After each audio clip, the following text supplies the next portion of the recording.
A major complication associated with prolonged retention of a dead fetus greater than 4 weeks is मृत भ्रूण को 4 सप्ताह से अधिक समय तक गर्भ में रखने से जुड़ी एक प्रमुख जटिलता कौन सी है? Gestational diabetes, disseminated intravascular coagulation DIC, preeclampsia and option D is preterm labour. Correct answer is option B, disseminated intravascular coagulation DIC एक ऐसी जटिलता है, एक ऐसी प्रमुख कॉम्प्लिकेशन है जिसमें जो डेड फीटस होता है, मृत भ्रूण होता है, यह 4 सप्ताह से अधिक समय तक गर्भ में रहता है और उससे जो थ्रोम्बोप्लास्टिन जैसे जो पदार्थ होते हैं यह मात्र मीन्स माँ के ब्लड स्ट्रीम में निकल सकते हैं जिससे DIC हो सकता है. तो इस प्रकार से बी ऑप्शन यहाँ पर करेक्ट है.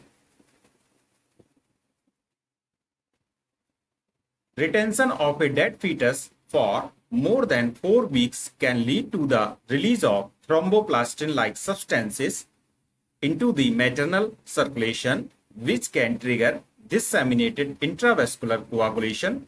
This condition results in widespread clotting within blood vessels, followed by bleeding due to consumption of clotting factors. It is a serious and life-threatening complication. Next, question number 2.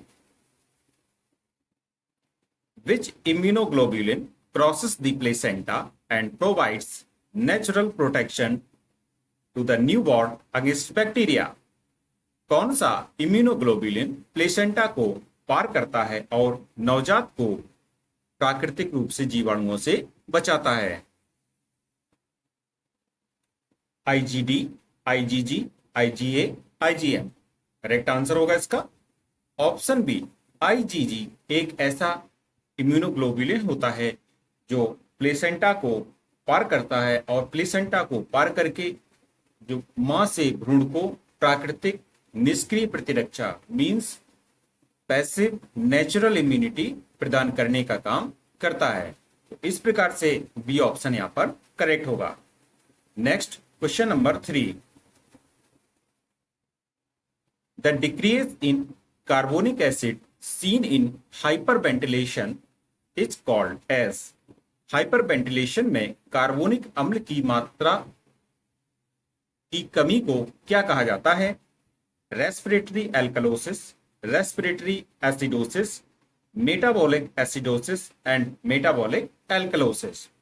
तो जब सांस से संबंधित यहाँ पर क्वेश्चन पूछा जाए तो यहाँ जो ऑप्शन होगा रेस्पिरेटरी ही होगा. अब यहाँ पर चूंकि कार्बोनिक एसिड की मात्रा बढ़ रही है, HCO3 बढ़ रहा है, तो जब HCO3 बढ़ता है तो यह सूचक होता है रेस्पिरेटरी एल्कलोसिस का, इसलिए ए ऑप्शन यहाँ पर सही है. अब हाइपर वेंटिलेशन में होता क्या है कि अधिक मात्रा में CO2 बाहर निकल जाती है. जब अधिक मात्रा में CO2 बाहर निकल जाती है तो ब्लड में वाटर के साथ मिलकर क्या होता है कि कार्बोनिक अम्ल बनता है CO2.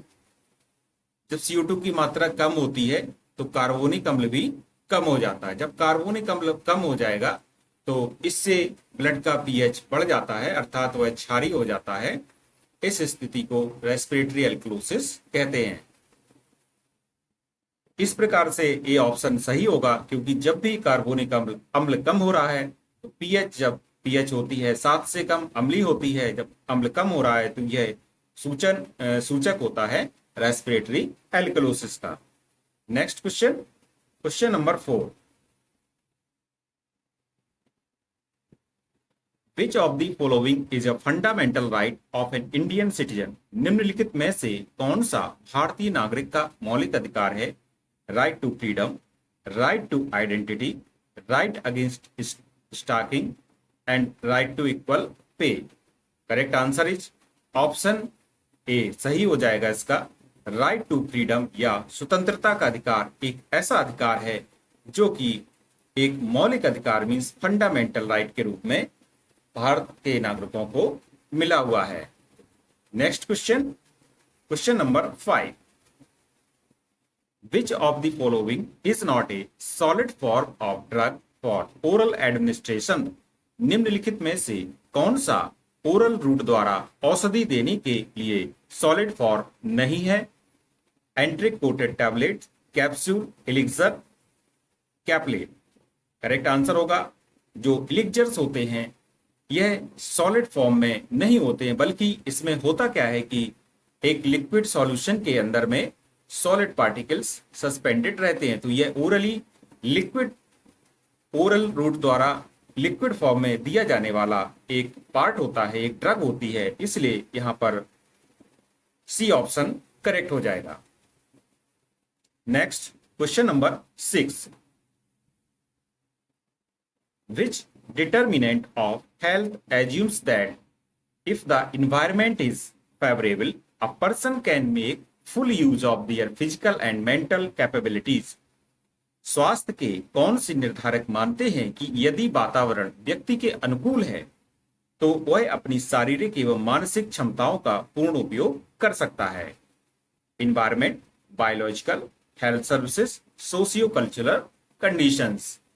Correct answer is option A, सही हो जाएगा इसका इन्वायरमेंट। यदि इन्वायरमेंटल जो डिटर्मिनेंट्स होते हैं उनका मानना है कि यदि व्यक्ति का बाह्य वातावरण का मतलब होता है हवा स्वच्छ होनी चाहिए, पानी स्वच्छ होना चाहिए, आवास सुरक्षित होना चाहिए, चारों तरफ शांतिपूर्वक या शांतिपूर्ण वातावरण होना चाहिए। इस प्रकार के इन्वायरमेंट में जो व्यक्ति होते हैं अपनी शारीरिक मीन्स फिजिकल और मेंटल कैपेबिलिटीज का पूरी तरह उपयोग कर सकते हैं। नेक्स्ट क्वेश्चन नंबर 7, टिनाइटिस क्या है? Premorbid symptom, prodromal symptom, subjective symptom, objective symptoms. Correct answer होगा option C, subjective symptoms. Tinnitus एक ऐसी स्थिति है जिसमें रोगी को कानों में सीटी, घंटी या झंझनाहट आवाज सुनाई देती है, जबकि वास्तव में कोई बाहरी ध्वनि नहीं होती है। यह केवल रोगी द्वारा अनुभव किया जाने वाला लक्षण है जिसे डॉक्टर या अन्य व्यक्ति सुन या देख नहीं सकते हैं।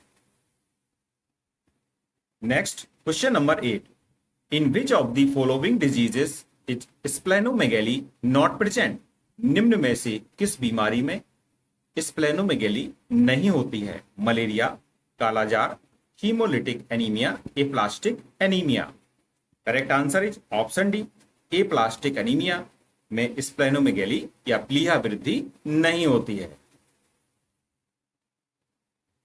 स्प्लेनोमेगेली आमतौर पर उन स्थितियों में होती है जहां प्लीहा मीन्स स्प्लीन को असामान्य रूप से अधिक कार्य करना पड़ता है, जैसे इन्फेक्शन, ब्लड वेसल्स का डिजनरेशन या ब्लड डिसऑर्डर। तो स्प्लेनोमेगेली कहाँ कहाँ होती है? जहां पर प्लीहा को या स्प्लीन को अधिक वर्क करना पड़ता है। तो यहां पर जो मलेरिया हो इसमें स्प्लीन बढ़ जाती है, कालाजार में बढ़ जाती है और हीमोलिटिक एनीमिया में भी बढ़ जाती है, जबकि स्प्लेनोमेगेली एप्लास्टिक एनीमिया में देखने को नहीं मिलती है। इसीलिए यहां पर ऑप्शन डी सही है। नेक्स्ट क्वेश्चन नंबर 9,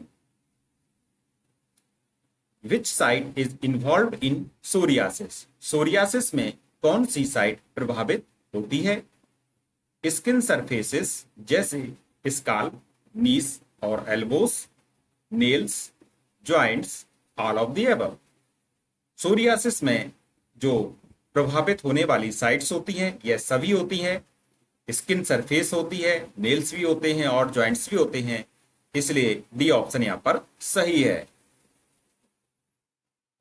तो सोरियासिस में होता क्या है कि नॉर्मली तो त्वचा में पपड़ीदार आपको देखने को मिलेगा, स्किन में पपड़ी सी बन जाती है, लेकिन यह कहीं भी हो सकती है शरीर में, चाहे वो क्रेनियम हो या नाखून हो या पैर हो या चेहरे पर भी कहीं भी आपको पैच देखने को मिल सकते हैं। और ये पैच जो होते हैं एक प्रकार के स्किन में पैच हो या कहीं भी पैच हो तो स्किन में आपको देखने को अधिकतर मिलेंगे।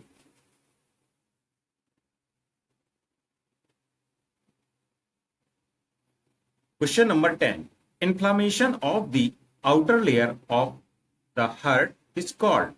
हृदय की बाहरी परत का सूजन इन्फ्लामेशन कहलाता है। Endocarditis, myocarditis, pericarditis, none of the above. इसका करेक्ट आंसर होगा, बात जब भी होती है हार्ट की तो हार्ट में 4 चैम्बर होते हैं और उसके चारों ओर एक लेयर होती है जिस लेयर को बोला जाता है पेरिकार्डियम। इसीलिए यहां पर जो करेक्ट आंसर होगा ऑप्शन सी सही हो जाएगा। पेरिकार्डाइटिस हृदय की बाहरी लेयर की इन्फ्लामेशन को कहा जाता है और एंडोकार्डाइटिस का मतलब होता है अंदर की परत, मींस इनर लेयर, और मायोकार्डियम होती है बीच की। नेक्स्ट क्वेश्चन की ओर चलेंगे। Question number 11, ABG arterial blood gas analysis के लिए रक्त कहां से लिया जाता है?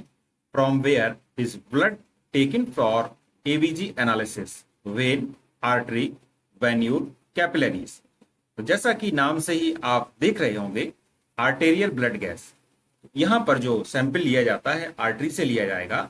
ऑप्शन बी इसलिए सही होगा। एबीजी एनालिसिस में ब्लड की ऑक्सीजन, कार्बन डाइऑक्साइड, पीएच और बाइकार्बोनेट के स्तर को मापा जाता है। तो यहां पर क्या क्या नापना है हम लोगों को? पीएच लेना है, PCO2, PO2 और बाइकार्बोनेट आयंस, इनका मेजर करते हैं एबीजी एनालिसिस में। Next question, question number 12, mitral valve stenosis का अर्थ है। What is the meaning of mitral valve stenosis?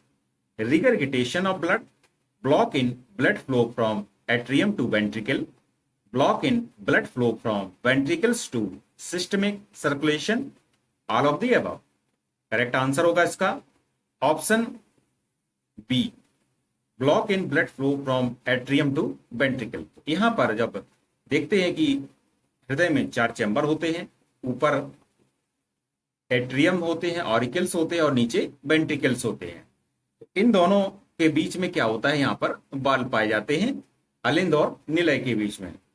तो मिट्रल वाल्व स्टेनोसिस में होता क्या है कि जो ब्लड फ्लो ब्लॉक हो जाता है, क्योंकि इसमें मिट्रल वाल्व में सूजन आने के कारण या किसी प्रकार का ऑब्स्ट्रक्शन आने के कारण ऐसा देखने को मिलता है। इसीलिए यहाँ पर करेक्ट आंसर होगा option B, block in blood flow from atrium to ventricle. Mitral valve stenosis का अर्थ है मिट्रल वाल्व का नैरोइंग। यह संकुचन बाएं एट्रियम से बाएं वेंट्रिकल में ब्लड के प्रवाह को अवरुद्ध करता है, जिससे ब्लड प्रवाह में बाधा आती है। अब रिगरगिटेशन का अर्थ होता है रक्त का वापस बहना, और रक्त का वेंट्रिकल से सिस्टमिक सर्कुलेशन में प्रवाह ब्लॉक होना एओर्टिक वाल्व स्टेनोसिस से संबंधित हो सकता है, ना कि मिट्रल वाल्व स्टेनोसिस से। तो इस प्रकार से यहां पर बी ऑप्शन ही सही है, block in blood flow from atrium to ventricles.